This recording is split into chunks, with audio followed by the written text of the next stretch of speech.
జాతీయ స్థాయిలో బీసీ విద్యార్థుల యొక్క హక్కుల కోసం కొట్లాడేటువంటి all India OBC students union association జాతీయ అధ్యక్షులైన డాక్టర్ కిరణ్ కుమార్ గౌడ్ గారు ఉన్నారు. అదేవిధంగా బీఆర్ఎస్ పార్టీ సీనియర్ నాయకులు, విద్యార్థి నాయకుడు, మాజీ టీఎస్టీఎస్ కార్పొరేషన్ చైర్మన్ అయిన రాకేష్ కుమార్ గారు ఉన్నారు. పక్కనే మాజీ బీసీ కమిషన్ మెంబర్ అయినటువంటి శుభప్రద పటేల్ గారు ఉన్నారు. చివరిలో ఉన్నటువంటి అందరికీ తెలిసిన వారే గెల్లు శ్రీనివాస్ యాదవ్, బీఆర్ఎస్వి విద్యార్థి విభాగం అధ్యక్షుడు. అదేవిధంగా ఇక్కడ ఇటు పక్కన ఉన్నటువంటి మా షీప్స్ అండ్ గోడ్స్ కార్పొరేషన్ మాజీ చైర్మన్ అయినటువంటి ఒక దూదిమెట్ల బాలరాజ్ యాదవ్ గారు. అందరూ బహుజన విద్యార్థులే. విద్యార్థుల హక్కుల కోసం, రిజర్వేషన్ సమస్యల కోసం నిరంతరంగా కొట్లాడినటువంటి వాళ్ళే ఈరోజు ఈ పత్రికా సమావేశాన్ని అడ్రస్ చేస్తూ ఉన్నారు. మిత్రులారా, రోజులు మారిన రాతలు మారలేదు అనటానికి వాళ్ళ నిదర్శనం. పాలకులు కాంగ్రెస్ అయినా, బీజేపీ అయినా, లేదు ఢిల్లీలో ఉన్నటువంటి ఒక నరేంద్ర మోడీ గారి ప్రభుత్వమైనా, రాష్ట్రంలో ఉన్నటువంటి ఒక రేవంత్ రెడ్డి గారి ప్రభుత్వమైనా బీసీల పట్ల ఉన్నటువంటి ఒక వివక్షపూరిత వైఖరి, ఉదాసీన వైఖరి, అణగదొక్కేటువంటి ఒక వైఖరి అనేటువంటిది ఈరోజు విస్పష్టంగా కనబడతా ఉంది. అనేక అంశాలలో బీసీలను ఇవాళ ఓట్లేసే యంత్రాలుగా వాడుకుంటా ఉన్నారు తప్ప వాళ్లకు నిజమైనటువంటి ఒక రాజ్యాంగపరంగా రావాల్సినటువంటి ఒక హక్కులను కానీ, రక్షణ కానీ ఇవ్వకుండా పూర్తి స్థాయిలో వివక్షకు గురి చేస్తున్నటువంటి అనేక అంశాలు ప్రజలందరికీ తెలుసు. మనం నిరంతరంగా వివక్షకు గురవుతున్న విషయం అందరికీ తెలుసు. ఇవాళ కంచే చేను మేసింది అన్నట్లుగా ఒక ముఖ్యమైనటువంటి ఒక అంశం, మీడియా మిత్రులు కూడా ఆశ్చర్యపోయేటువంటి ఒక అంశం ఏంటంటే, rule of law has to be followed by. ఈ విషయంపై మేము గతంలో 2020లో చాలామంది ఇక్కడ కూర్చున్నటువంటి ఒక వేదికపై కూర్చున్న వాళ్ళు, ఇంకా కొంతమంది అందరం కూడా కలిసి 2020లోనే నాల్సర్ ఇస్ వయలేటింగ్ బీసీ రిజర్వేషన్స్ అని చెప్పని నేషనల్ కమిషన్ ఆఫ్ బ్యాక్వర్డ్ క్లాసెస్కి వెళ్ళి పెద్ద గొడవ చేసినాం. గొడవ చేస్తే finally they succumb to our pressure and then finally they gave this judgment. NCBC has passed an order.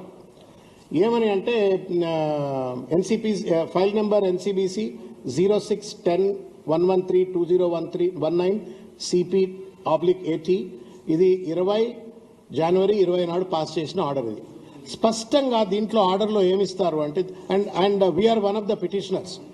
ఈ కేసులో మేము వన్ ఆఫ్ ద పిటిషనర్స్. ఆ రోజు బీసీ విద్యార్థుల పక్షాన మేము అందరం పోయి కొట్లాడినాం. అయితే ఆ రోజు ఆర్డర్లో స్పష్టంగా డాక్టర్ బన్వన్లాల్ సహాని అని చెప్పని ఎన్సీబీసీ చైర్మన్ ఇచ్చినటువంటి ఆర్డర్ ఏంటంటే, the commission recommends that all national law universities to strictly implement the UGC guidelines, central educational institutions reservation rules, state government rules and orders by following the admission of OBC candidates of 27% in all India seats. అంటే నాల్సర్లో national లా స్కూల్స్లో all India quota seats ఉంటాయి, state quota ఉంటుంది. So all India quota సీట్లలో మీరు reservations పాటించాలా, state కోటాలో కూడా పాటించాలని చెప్పని in all India seats and relevant percentage recommended by state governments in the local domicile seats for the admission of academic year అని చెప్పని starting 2020 onwards and submit a compliance report at the earliest to this commission అని చెప్పని ఒక clear cut order. ఇది నిరంతరమైనటువంటి ఒక పోరాటం, ఇక్కడ కొట్లాడి అక్కడ కొట్లాడి మొత్తానికి ఆర్గ్యుమెంట్ చెప్పిన తర్వాత finally NCBC has yielded to our pressure and then gave this order.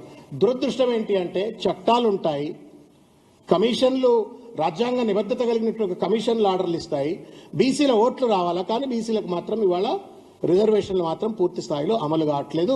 అది కూడా కంచే చేను వేసినట్లుగా లా స్కూల్స్లో అమలు కావట్లేదు. సిగ్గు. ఇది shame on the part of the democracy, same on the part of the rulers. ఎవడైనా కానివ్వండి, రాజ్యాంగం ఇచ్చినటువంటి ఒక రూల్ని అమలు చేయడానికి ఒకవేళ లా స్కూళ్లలో కనుక అలసత్వం ఉన్నట్టయితే మరి పాలక వర్గాలు ఏం గడిబికినట్టు? ఓట్లు కావాలా బీసీలై, ఓట్లు కావాలా, జై కొట్టాలా, జెండాలు పట్టుకోవాలా, అన్ని చేయాలి. కానీ ఆఖరికి చదువుకునే కదా, రాజకీయంలో అయితే రిజర్వేషన్ లేవు. చూస్తూ ఉన్నాం 42% రిజర్వేషన్ పేరు మీద రేవంత్ రెడ్డి ఏం డ్రామాలు ఆడుతూ ఉన్నాడు. దాన్ని అడ్డుకునేటువంటి ఒక ప్రయత్నం కుట్రపూరితంగా ప్రభుత్వమే ఎట్లా చేస్తూ ఉందో, ఆ లోకల్ బాడీలు రాకుండా ఎట్లా చిల్లర డ్రామాలు ఆడుతుందో ప్రభుత్వం చూస్తూ ఉన్నాం. జాతీయ స్థాయిలో ఉన్న బీజేపీ బిల్లులు పంపి ప్రెసిడెంట్ ఆఫ్ ఇండియా దగ్గర పంపితే వాళ్ళు ఎట్లా అడగదొక్కే ప్రయత్నం చేస్తుందో చూస్తూ ఉన్నాం. But don't you at least facilitate reservations in education to us. ఏం పాపం చేసినాం మీరు? ఏం పాపం చేసిందని చెప్పండి. మీరు బీసీలకు ఉన్న చట్టాన్ని అమలు చేయని చెప్పండి. పెద్ద పెద్దోళ్ళండి, జడ్జిలు ఉన్నారు అందులో. గవర్నింగ్ కౌన్సిల్ మీరు వెబ్సైట్లో కొట్టండి, నాల్సర్ వెబ్సైట్లో కొట్టి గవర్నింగ్ కౌన్సిల్, ఎగ్జిక్యూటివ్ కౌన్సిల్ అని చెప్పని పేర్లు చూస్తే కళ్ళుదిరిగి పడిపోతారు. అంత మహామహులు, పెద్ద పెద్దోళ్ళు, సిపాయిలు, who are suppose to be the custodians of the constitution.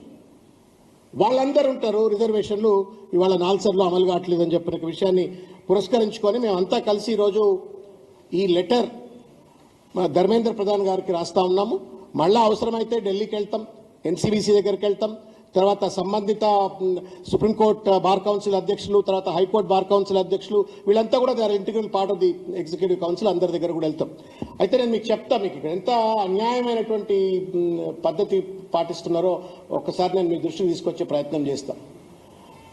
నాల్సర్లో BA LLB honours out of 132 seats ఉంటే ఆల్ ఇండియా కోటాలో 99 సీట్లు ఉండాలి, 75%.